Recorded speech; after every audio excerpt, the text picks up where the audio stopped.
Total questions 6లో 4 questions we have to attempt and it's an external choice.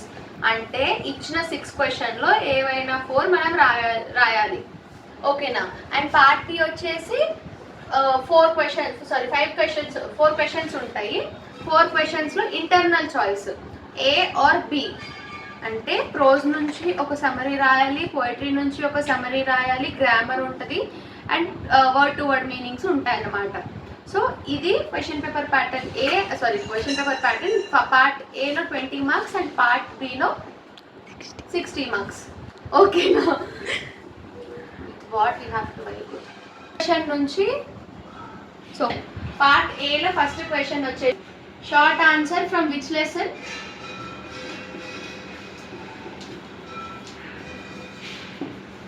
భారత పూజ్యం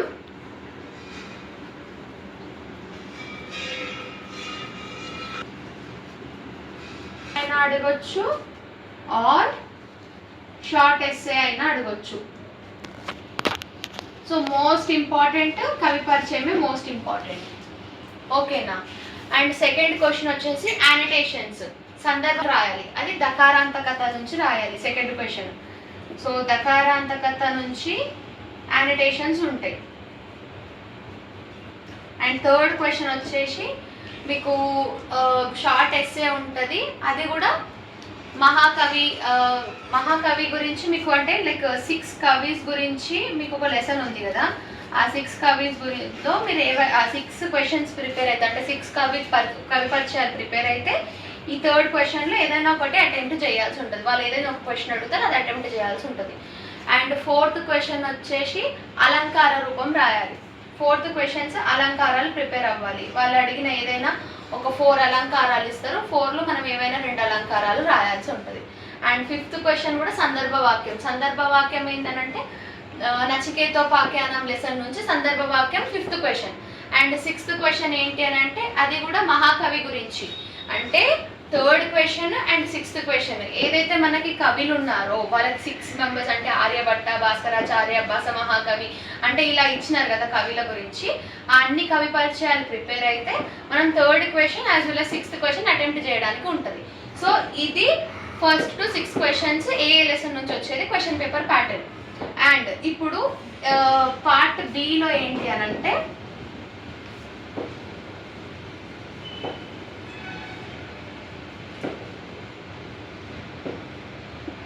part below 7th క్వశ్చన్లో 4 poems ఇస్తారు. So 4 పోయమ్స్లో any 2 poems మనం attempt చేయాలి. Any 2 poems word to word meaning రాయాలి. అది ఏ lesson నుంచి వస్తే భారత పూజ్యం, స్వతంత్ర భారత ప్రభావం. ఈ లెసన్ నుంచి మనం వర్డ్ టు వర్డ్ మీనింగ్ ఎట్లా అటెంప్ట్ చేయాలంటే ఫస్ట్ ఏదైతే శ్లోకం వాళ్ళు క్వశ్చన్ పేపర్లో ఇస్తారో ఆ శ్లోకం రాసి తర్వాత ఇంట్రడక్షన్ అయినా పెట్టండి. లేదు అంటే మీకు కవి పరిచయం అంత క్లియర్గా గుర్తుకు లేదు అని అనుకుంటే ఇంట్రడక్షన్ అని పెట్టి కొంచెం కవి గురించి కొంచెం లెసన్ గురించి రాయండి. రాసిన తర్వాత లేదు మాకు కవి పరిచయం గుర్తుందంటే కవి పరిచయం అని పెట్టండి. కవి పరిచయం అని పెట్టి కవి గురించి రాసిన తర్వాత మీరు పద విభాగం అని రాసి ఏవేవైతే పదాలు మీరు విడదీసి మీనింగ్ రాయాలనుకుంటారో అవన్నీ కూడా కామాస్ పెట్టుకుంటూ ఒక లైన్లో రాయాలి. అండ్ పద విభాగం అయిపోయినాక ప్రతి పదార్థం అని పెట్టి రాయాలి. ప్రతి పదార్థం word to word meaning. So ఇప్పుడు సపోజ్ ఒక క్వశ్చన్ ఉంది, అనంతం, ఇట్లా అంతం అండ్ ఇంకా సమ్ లెటర్స్ ఉన్నాయి. సో అవి ఏంటంటే ప్రతి పద విభాగంలో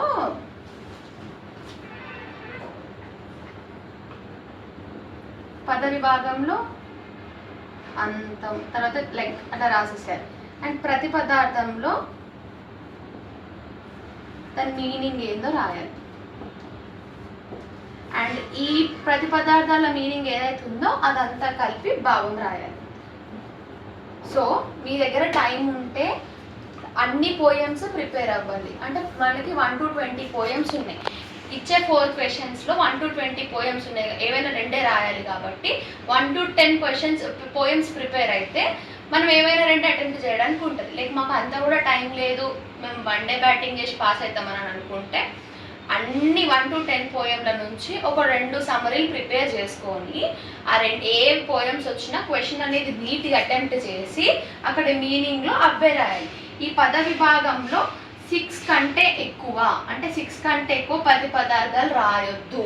మినిమం 6 రాయాలి. ఇది 6 రాసి మీరు ఏదైతే మీనింగ్ రాస్తున్నారో అది ఇట్లా సెంటెన్సెస్ లాగా రాయాలి. 1 వర్డ్ మీనింగ్ అనేది ఎక్కడ రాయొద్దు.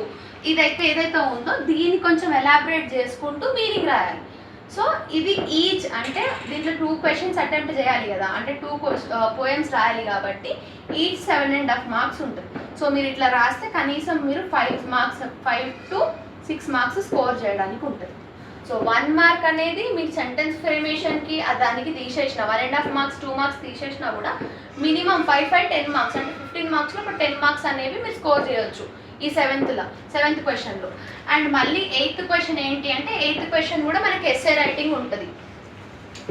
ఎస్వి గురించి ఉన్నాయి కదా, అందరి కవి సాంస్క్రిట్ అందరి కవిల గురించి ఉన్నాయి. ఆ కవి ఆ లెసన్ నేమ్ వచ్చేసి 8th క్వశ్చన్ వచ్చేసి అలంకారాలు ఉన్నాయి.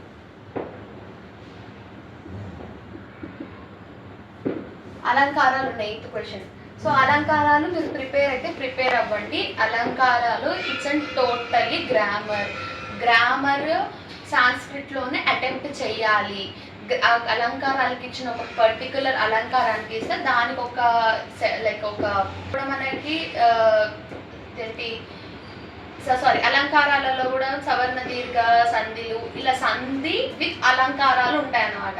సో గ్రామర్ ప్రిపేర్ అవ్వండి. It's up to you. But నేనేంటంటే ఒకవేళ పాసింగ్ అనుకున్నా కూడా I won't say you to prepare grammar because అక్కడ స్కోరింగ్ అనేది ఉండదు.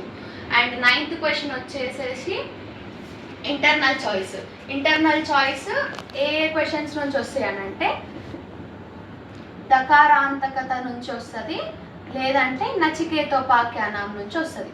దకారాంతగా నచికేతోపాఖ్యానం నుంచి 2 క్వశ్చన్లు వస్తాయి. ఆ రెండిట్లో ఏదైనా ఒకటే రాయాలి. ఒకటి ప్రోస్కి సంబంధించిన క్వశ్చన్, ఒకటి పోయట్రీకి సంబంధించిన క్వశ్చన్. సో 2 క్వశ్చన్స్లో మీకు ఏదైతే పర్ఫెక్ట్ ఉంటుందో అది రాయాలి.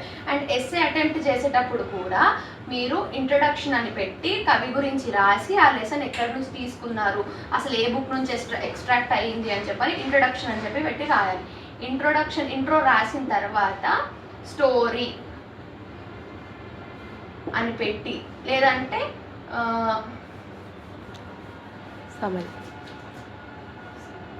స్టోరీ ఆర్ సమరీ, లేదు అని అంటే ఇంటు ద సీన్.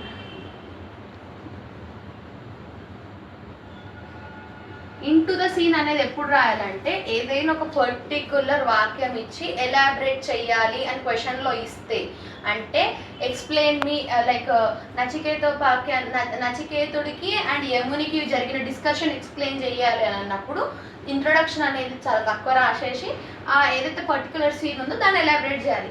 లేదు అట్లేం లేదు, టోటల్ స్టోరీలో మీకు ఏం అర్థమైంది అని రాయాలని అన్నప్పుడు సమరీ అయినా స్టోరీ అయినా పెట్టి హోల్ స్టోరీ రాయాలి.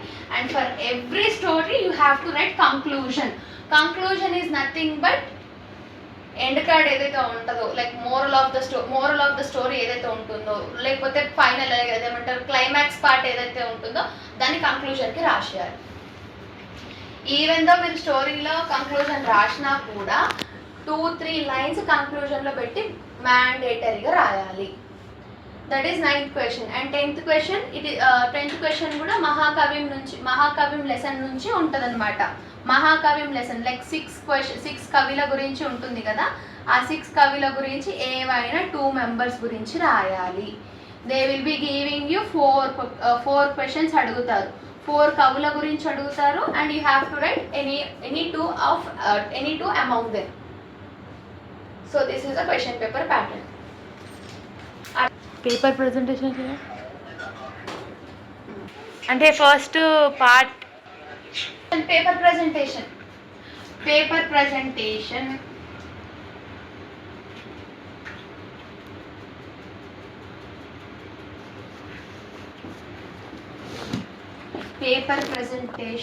and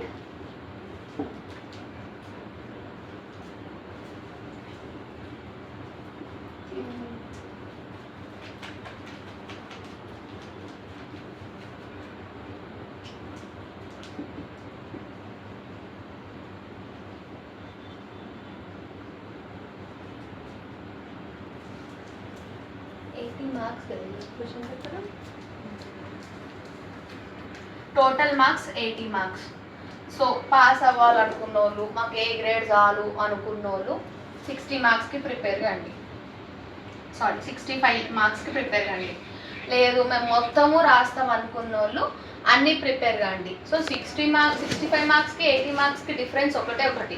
అలంకారాలు 15 మార్క్స్ ఒక క్వశ్చన్ ఉంది, అది మనం వదిలేస్తున్నాము.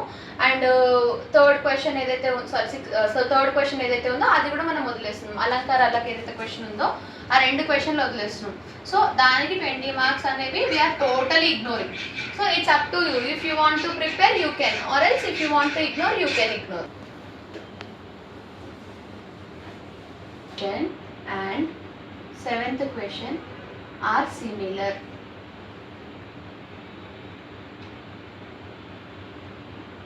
ఫస్ట్ క్వశ్చన్లో మనము కవి పరిచయం రాయాలి.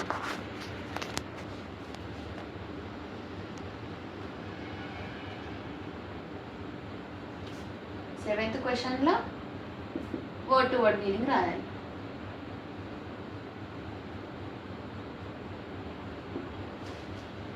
అర్థమైందా? బోర్డు కనిపిస్తుందా? ఫస్ట్ క్వశ్చన్లో కవి పరిచయం గురించి ఏదైతే ఉందో అది మీరు ఆన్సర్ షీట్ 1 పేజ్ మొత్తం కూడా రాయాలి. ఓకే. అండ్ అటెంప్ట్ చేసేది ఎట్లా ఉండాలి అని అంటే about author first,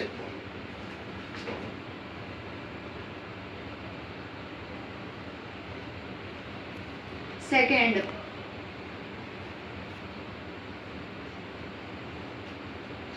education details,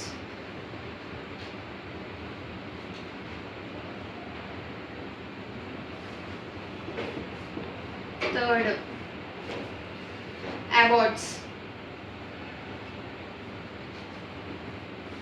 fourth books. ఇట్లా 4 పార్ట్స్గా డివైడ్ చేసుకొని రాయాలి. అబౌట్ ద ఆథర్, ఆ ఆథర్ ఏడ పుట్టిండు, వాళ్ళ మమ్మీ డాడీ పేరు ఏంటి, తర్వాత ఆయన ఏ ఏజ్లో చదువుకున్నాడు ఏంటి, ఆయన ఏ బ్యాక్గ్రౌండ్ నుంచి వచ్చిండు, ఆయన ఊరేంది పేరేంది అన్నీ కూడా అబౌట్ ద ఆథర్లో రాసేసేయాలి, ఒక 4 లైన్స్. సో ఇప్పుడు ఫస్ట్ క్వశ్చన్ కవి పరిచయంలో అనంత భారత పూజం స్వతంత్ర భారత ప్రభం. సో ఆ లెసన్లో కవి పరిచయం కవి ఏ కవి గురించి ఉంది?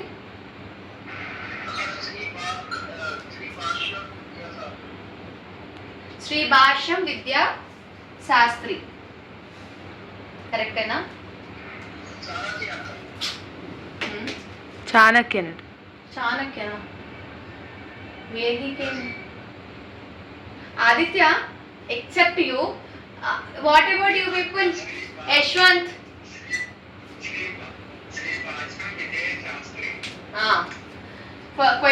కవి పేరేంటి? ఈ ఫస్ట్ రాసిన క్వశ్చన్ పోయం నుంచి కవి పేరేంటి? Shri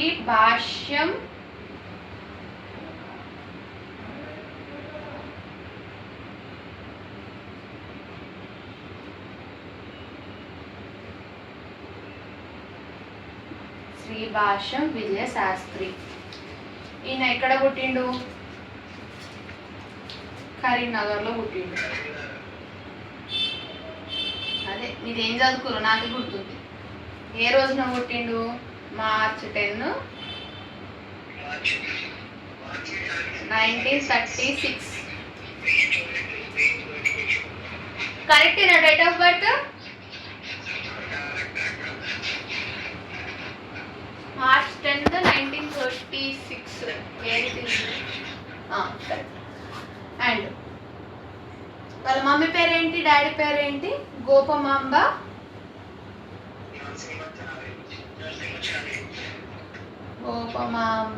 and Narasimhacharyulu.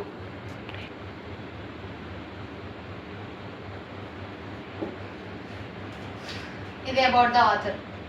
Education details ఏం చేసిండు? ఎంఏ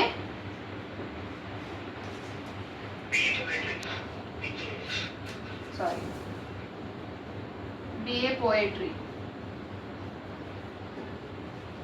ఏ యూనివర్సిటీ నుంచి? శ్రీ వెంకటేశ్వర ఓరియంటల్ కళాశాల.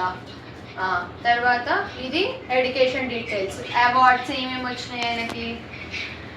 Best Sanskrit scholar. Best Sanskrit scholar అనే అవార్డు ఏపీ గవర్నమెంట్ నుండి వచ్చింది, ఏపీ స్టేట్ గవర్నమెంట్ నుండి వచ్చింది. బెస్ట్ సాంస్క్రిట్ పోయెట్ అనేది ఆంధ్ర యూనివర్సిటీ, తెలుగు యూనివర్సిటీ నుంచి వచ్చింది. వాజ్పతి అవార్డు బిర్లా ఫౌండేషన్ నుంచి వచ్చింది. దన్నా his famous books, 2 books are very famous of his like ఏమంటారు writings, Mandakini and Manorama and Mandakini was very famous books. ఇంతే రాయాలి first question. So first question ఇది ఏదైతే రాస్తుర్రో 7th క్వశ్చన్ ఇంట్రొడక్షన్లో ఇది రాయాలి. రాసి అనంత భారత పూజ్యం స్వతంత్ర భారత ప్రభం ఏముంది, ఈయన రాసిన లెసన్స్ వల్ల, ఈయన రాసిన పోయట్రీ వల్ల, ఈయన రాసిన ఏమంటారు స్టోరీస్ వల్ల పీపుల్ అంటే whoever are Indians freedom గురించి ఫైట్ ఎలా చేశారు, ఏం చేశారు, ఎలా చేయాలి, ఏం చేయాలి అనేది మొత్తం రాసిండు. It's it's totally about freedom. Okay, so దాని గురించి. And prepare any two summaries. You just create on your own summaries. First to 10 questions చదవండి. First to 10 questions points add అయ్యేలాగా ఒక పాయింట్ ప్రిపేర్ చేసుకోండి. ఏ క్వశ్చన్ వచ్చినా లైక్ 7th ఫస్ట్ సెకండ్ ఈ 4లా ఏ వచ్చినా కూడా జస్ట్ పుట్ ద శ్లోకం there, poem there and write the introduction. After that పదవిభాగం, after the ప్రతిపదార్థం, after that meaning you prepare any two, like create any two of your by your own, and whichever poem come you have to write that only. Clear? So here 5 marks has covered and 15 marks has covered, so total 20 marks. Possible lesson names and kavi names, author names and lesson names. Try to write in Sanskrit, Hindi. Okay, but whoever attempt Sanskrit paper in Telugu, they'll definitely fail, because Sanskrit వాళ్ళు ఏంటి అని అంటే they are very good in Telugu language as well, Telugu as well as in Hindi.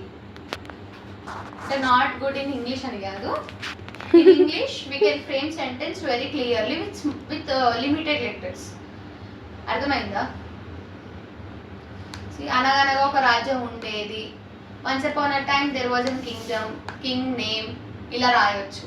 అనగనగా ఒక రాజ్యం ఉండేది, ఆ రాజుకి 4 పిల్లలు, ఇట్లా రాయడం కంటే you can cut it and write it in a short way. And ఇక్కడ ఏంటంటే ఇంగ్లీష్లో they won't check any grammar, but in Telugu they check every grammar, ఒత్తులు దీర్ఘాలు అన్నీ చెక్ చేస్తారు. So according to that only they give you the marks. So try to attempt your paper in English. So first question and 7th question done. Now which question? Second question and 9th question. Second question is about what? Second question is annotations, no? సందర్భ వాక్యాలు. annotations ఎట్లా రాయాలి? Intro రాసి, context రాసి, meaning రాయాలి.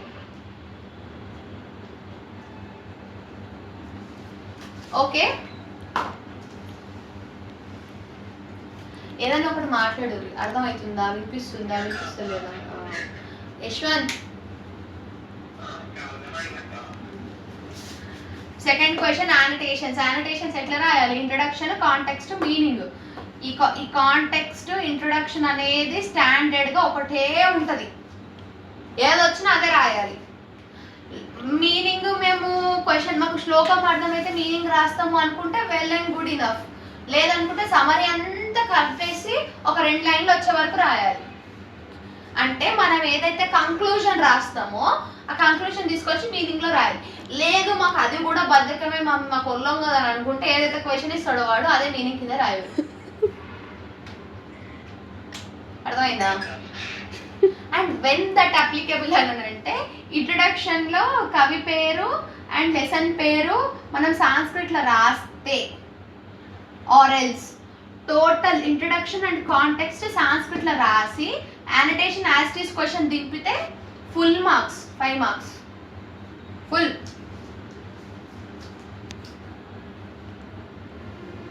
లేదు మేము దింపము. ఇంగ్లీష్లో రాస్తే 1 మార్క్ ఆఫ్ కోర్స్ కట్ చేస్తారు. 1 mark will be కట్టెడ్ for English. ఎందుకంటే మనం ఏమి ఇంగ్లీష్లో పిహెచ్డి చేయలేం కదా. అది యానిటేషన్. ఈ లెసన్ దేని గురించి?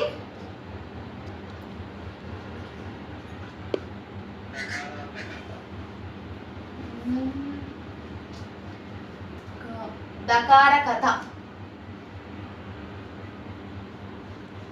అంతా ఎడికని చూసిందో పాపం. దకారాంత కథ. దకారాంత కథల ఇంట్రడక్షన్ దేని గురించి? ఆథర్ ఎవరు, అది రాసింది ఎవరు?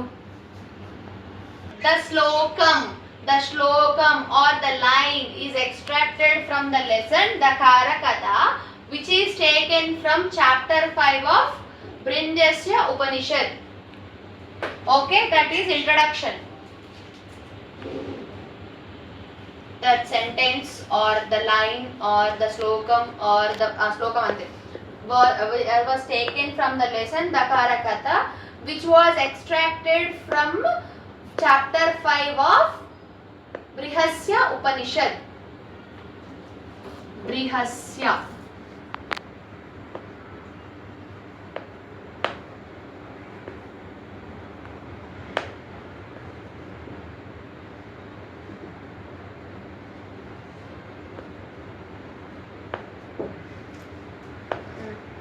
సో కాంటెక్స్ట్ ఏం రాస్తారంటే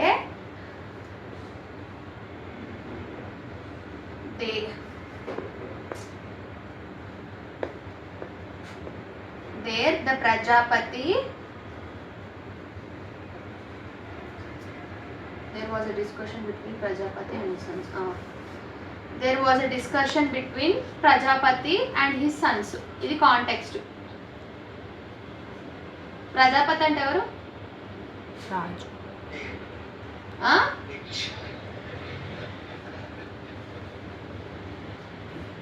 ఎవరు?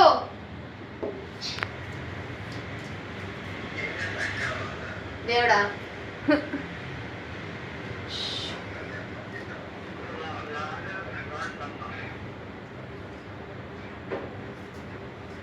అంటే చదవలేదు ఎవరు. ఇది సెకండ్ క్వశ్చనా? మీనింగ్ అంటే ఇంకా దానికి ఏ మీనింగ్ వస్తుందో అదే రాయాలి. ఆ మీనింగ్ ఏదో నేను ఫస్ట్ ఇప్పుడు 9th క్వశ్చన్ చెప్తా. ఇప్పుడు సెకండ్ క్వశ్చన్లో యానిటేషన్ సేమ్ లెసన్ మరి రాయాలి. అర్థమైంది కదా? 9th క్వశ్చన్ సమరీ దేని గురించి ఉంటుంది? ఏం లేదు. ఒక రోజు ప్రజాపతి అంటే ఎవరు అని అంటే లార్డ్ బ్రహ్మ. ఎవరైతే యూనివర్స్ని క్రియేట్ చేస్తాడు అంటే యూనివర్స్ని, మనుషుల్ని, నేచర్ని అన్నిటిని క్రియేట్ చేస్తాడు అండ్ మన రాతలను అన్నిటిని రాస్తాడు, ఆయనని మనం ప్రజాపతి అంటాం. ప్రజాపతి అని అంటే లార్డ్ బ్రహ్మ. అయితే ఒక రోజు ప్రజాపతికి ముగ్గురు పిల్లలు అన్నమాట. 3 sons. One is human and one is God and one is demon. మనుషులు, దేవుళ్ళు, రాక్షసులు. ఓకే. సో ముగ్గురు కొడుకులు ఉన్నప్పుడు ఏం చేస్తారంటే వాళ్ళు వాళ్ళు చేసే పనులు వాళ్ళు చేస్తారు. లైక్ మనుషులు మనం ఏం చేస్తున్నాం, మనం చేస్తాం. దేవుళ్ళు ఏం చేస్తారు, దేవుళ్ళు చేస్తారు. దయ్యాలు ఏం చేస్తారు, దయ్యాలు కూడా అవే చేస్తారు. సో ఒక రోజు ఏంటి అంటే వాళ్ళ డాడీ దగ్గరికి వెళ్ళి వాళ్ళు సేవ చేద్దాం అని అనుకుంటారు. అనుకొని మాకేమన్నా ఒకటి చెప్పండి నాన్న, మేము ఏదో ఒకటి చేస్తాము, మేము పుట్టినానికి ఏదో ఒకటి చేయాలి కదా అని అడుగుతారు. నువ్వు ఇట్లనే పెడుతున్నావా మొత్తం? ఒకటి చెప్పండి అని అంటే ఆయన బ్రహ్మదేవుడు జ్ఞానంలో ఉంటాడు అన్నమాట. జ్ఞానంలో ఉండి వాళ్ళు అట్లా అడగంగానే ఆయన నోటి నుంచి దా అన్ని అంటాడు. దా అని అంటే ముగ్గురు కొడుకులకు ఆ పదం వినిపించిన తర్వాత ఏంటి? దా మీన్స్ దా. దా మీన్స్ నాట్ దా. ఇక్కడ మనకేమో దా అంటే రా అని అర్థం కదా, వాళ్ళకేమో అర్థమైందో చూద్దాం. దేవుళ్ళకి లైక్ గాడ్స్కి ఏమైంది అర్థమైంది అంటే దా అంటే చెప్పేశ్వర్. దా అంటే ఏమని అర్థమైంది? నెత్తి వగులుతుంది.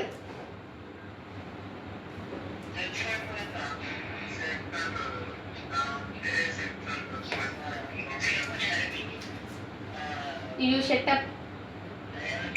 Shut up. Shut up. Shut up రా. దా గాడ్స్ కి దా అంటే దామా అని అర్థమైంది. సాంస్క్రిట్ లో దామా అంటే self control. Okay. And humans కి ఏం అర్థమైంది? దా అంటే దత్త అని అర్థమైంది. దత్త అని అంటే చారిటీ, డొనేషన్స్. దయ్యాలకి దా అంటే దయా అని అర్థమైంది. దయా అని అంటే చెప్పు. Very good. కైండ్నెస్. సో ముగ్గురికి ఏం అర్థమైంది సాంస్క్రిట్ వర్డ్ లో? దామ, దత్త, దయా. ఇది అయిపోయిన తర్వాత వాళ్ళ డాడీ తపస్సులోకి నేను బయటకు వచ్చి నేను ఇట్లా చెప్పిన కదా మీకు ఏం అర్థమైందని అడుగుతారు. అప్పుడు ఏమని రాయాలంటే preach of God. Preach of God అంటే దేవుళ్ళు ఏం చెప్పినారు. ప్రీచ్ ఆఫ్ గాడ్ ఏమర్థమైంది? నాకు దా అంటే దామ అని అర్థమైంది డాడీ. ఎందుకనంటే దా అంటే దామ అని అర్థమైంది డాడీ. ఎందుకనంటే మేము మాకు కంట్రోల్ తప్పి ఎవరికంటే వాళ్ళకి ఇష్టం వచ్చినట్టు వరాలు ఇచ్చేస్తున్నాం కదా. సో మా కంట్రోల్లో మేము ఉండాలి, మేము అట్లా ఆలోచించి మంచి కార్యానికి మేము ఇట్లా వరాలు ఇవ్వాలి అని చెప్పని వాళ్ళకి అర్థమైంది. అయితే ఆయన ఉండి ఓకే వెరీ గుడ్, మీరు ఈ పాలన చెయ్యండి అని చెప్పి వాళ్ళని అక్కడికి పంపిస్తాడు. దేవుళ్ళ డ్యూటీ చేసుకోమని పంపిస్తాడు. ప్రీచ్ ఆఫ్ హ్యూమన్స్ అంటే మనుషులకు ఏం అర్థమైంది అని అంటే దా అంటే దత్త అని అర్థమైంది. ఎందుకంటే ఇప్పుడు మనుషులందరూ చాలా సెల్ఫిష్గా ఉంటున్నారు, ఎవరి పక్కన గురించి కూడా ఆలోచించట్లేరు. సో మన నుంచి అయిన డొనేషన్స్ మనం ఇవ్వాలి, మన నుంచి అయిన చారిటీ మనం ఇవ్వాలి. సో ప్రపంచం అంతా పీస్ఫుల్గా ఉండొచ్చు, అందరూ ఈక్వల్గా బతకొచ్చు అని చెప్పానని వాళ్ళు చెప్తారు. సో వాళ్ళని భూలోకంకి పంపిస్తాడు. అండ్ దయ్యాలకి అంటే ప్రీచ్ ఆఫ్ డిమోన్స్. ప్రీచ్ ఆఫ్ డిమోన్స్ వాళ్ళకి ఏం అర్థమైంది? దా అంటే దయ్యా అని అర్థమైంది. అంటే మేము ఇష్టం వచ్చినట్టు అందరినీ టార్చర్ చేస్తాం కదా. సో అట్లా టార్చర్ వాళ్ళు ఎంత మమ్మల్ని వదిలే అని చెప్పి బతిమలాడినా కూడా మేము వాళ్ళని వదలకుండా టార్చర్ చేస్తాం కాబట్టి వాళ్ళని అట్లా టార్చర్ చేయకూడదు, కొంచెం దయావంతంగా ఉండాలి అని వాళ్ళకి అర్థమైంది.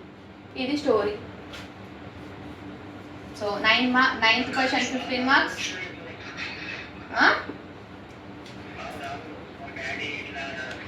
రే అది తర్వాత రా, అది నచికేతోపాఖ్యానం, ఇది దకార కథ.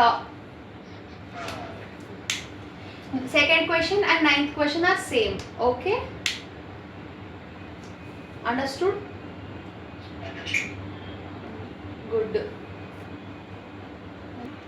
సెకండ్ సేమ్ రా. సో ఆల్రెడీ 9th క్వశ్చన్ అనేది మనం ప్రిపేర్ అయినాం కదా. ఇది మీకు టైం ఉండి ఓపిక ఉంటే ఇది కూడా రాయండి, 2 ఎస్ఎల్ రాయండి. Maybe they give marks if you have luck, లేదంటే ఇవ్వరు. సో ఇదేంటంటే నచికేతోపాఖ్యానం లెసన్ నుంచి ఉంటుంది అనమాట. నచికేతోపాఖ్యానం లెసన్ ఎవరు ఎక్కడి నుంచి తీసుకున్నారు అని అంటే ఇది కఠోర్ పరిషత్ అనే చాప్టర్ నుంచి తీసుకున్నారు. గుర్తుకొస్తుంది మీనింగ్. సో ఇంట్రొడక్షన్ ఏ లెసన్ నుంచి తీసుకున్నారు, నచికేతోపాఖ్యానం ఏంది తీసుకున్నారు అని రాయాలి. సో కాంటెక్స్ట్ ఏం రాయాలంటే only one standard context that there was a discussion between Nachiketa and Lord Yama, అంతే. అండ్ స్టోరీ మీనింగ్ ఏంటంటే ఒక ఊరు ఉంటుంది, ఒక రాజ్యం ఉంటుంది.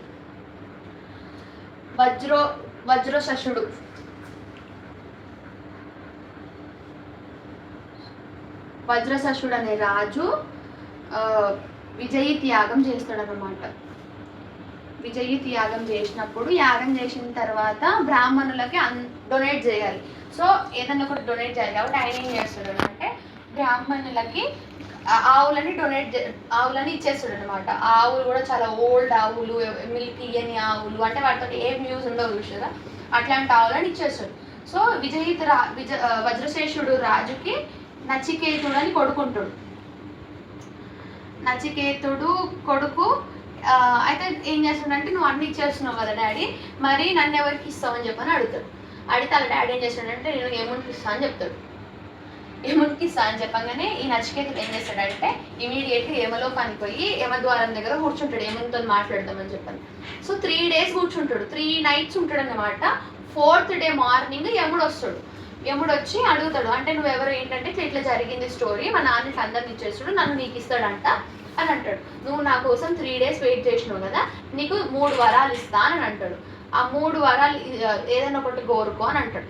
కోరుకో అంటే నచికేతుడు ఏంటంటే నువ్వు నన్ను తీసుకోవద్దు, నేను ఎప్పుడు లైఫ్లో మొత్తం కూడా పీస్ఫుల్గా ఉండాలి అని అంటాడు. ఆవులు కూడా మంచిగా హెల్తీగా ఉండాలని చెప్పని అని అంటాడు. అండ్ ఇంకొకటి కూడా వాళ్ళ రాజ్యం అంతా కూడా పీస్ఫుల్గా ఉండాలని చెప్పి 3 వరాలు కోరుకుంటాడు. So this is the story. Okay, and ఎంత క్వశ్చన్ ఏంది, మహాకవి.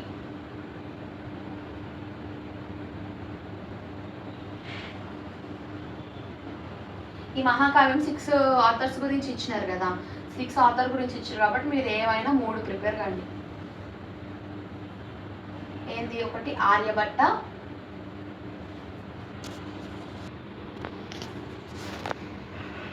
బస మహాకవి.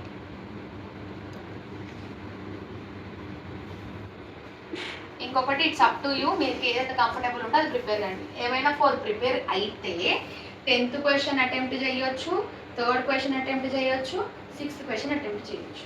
So weightage is very more, 15 marks, 5 marks and 5 marks. So total 20 marks, 25 marks. ఈ ఆర్యభట్ట, భాస్కరాచార్య, బస మహాకవి గురించి ఇంపార్టెంట్ పాయింట్స్ ఆల్రెడీ ఇచ్చిన, ప్రిపేర్ అయితే ప్రిపేర్ కాండి, ఇంకా లేకపోతే లేదు. సో ఓవరాల్గా మీరు మళ్ళీ ఒకసారి చెప్తా, అసలు మనం ఏమేమి రివ్యూ చదువుకున్నాము, ఏమేమి ప్రిపేర్ కావాలనేది చెప్తా. అసలు పేరు కూడా దశ మహాకవి నువ్వు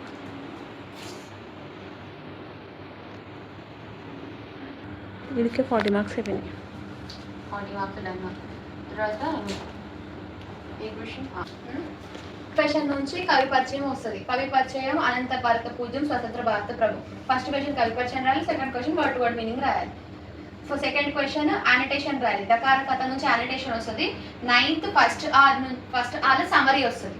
సో ఇది దకార కథ నుంచి ప్రిపేర్ అయితే ఇది 20 marks.